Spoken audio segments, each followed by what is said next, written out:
তো প্রায় ২৫ মিনিটের মতো সময় লাগছে, দেন আমাদের খাবার সার্ভ করলো। আমরা পুরাতন এবং নতুন আইটেম মিক্স করে নিয়েছি, কারণ পুরাতন কয়েকটা আইটেম আছে আমার অনেক বেশি পছন্দের।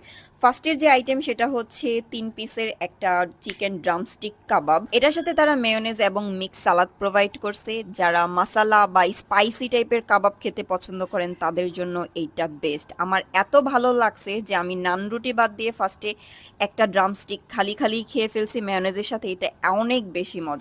এরপর তাদের নিউলি লঞ্চ আইটেম থেকে আমরা ট্রাই করলাম মালাই স্টিক কাবাব। মেইনলি এটা হচ্ছে একটা বোনলেস কাবাব, এত বেশি সফট এটা। আর পুরো কাবাবটা হচ্ছে মালাই আর বাটারের মধ্যে চুবানো, যার কারণে এইটার টেস্ট জাস্ট অন্য লেভেলের একটা টেস্ট। নান রুটির সাথে এটার কম্বিনেশনটা এত বেশি পারফেক্ট, স্পেশালি শুধু মালাইগুলোই খেতে আমার কাছে অনেক বেশি ভালো লাগতেছিল। অ্যান্ড অন্যান্য রেস্টুরেন্টে দেখলাম মালাইয়ের আইটেমগুলোর প্রাইস একটু বেশি হয়, বাট এখানে প্রাইস আমার কাছে অনেক